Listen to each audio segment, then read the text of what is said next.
Queenie, welcome back to Queenie's Vlog. Kung bago ka lang sa YouTube channel ko, don't forget to like, share, and subscribe.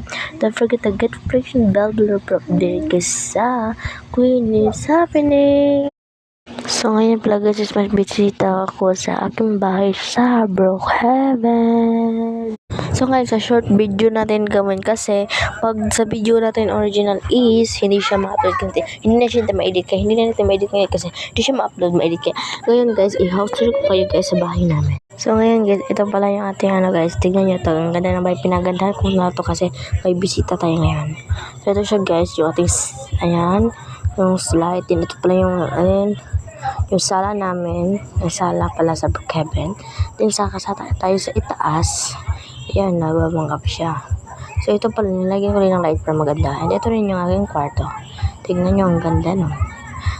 So matutulog mo tayo, charge lang. So may computer tayo guys. Dito yung closet natin. Yan. Then punta naman tayo sa so yun guys, ito pa natin sa kwarto. Ito yung CR pala guys.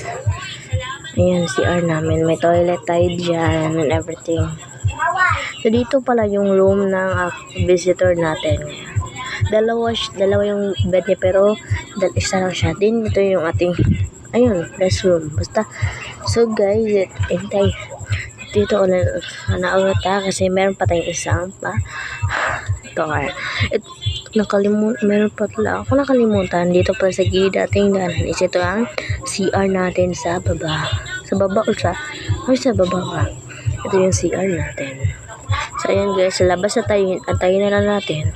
Ito pa yung TV, magmamiraton ka, marathon. Ito, ewan ko na ito, batang ingay dyan. So ayun, ang dami naman nila. Ito pala yung ating car guys, ayan. So ayan guys, ito pala nakita ko tong babae ito, ewan ko anong pangalan niya. So ang ingay, tignan mo, Alex, ewan ko anong pangalan niya, hindi ko nakita.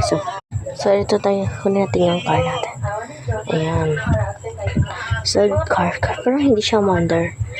Baka walang gasolina, joke lang, under yan. So jump lang muna tayo. Ayan. Ayan na siya guys. Ayan, namandar na siya. Pero bigla akong nagulat dito kasi yung car niya, pinarking niya sa parkinganan ko. Sobrang talaga ako. Tingnan niyo siya guys, pinaparking niya dyan. Ewan kaya, dito magtapos.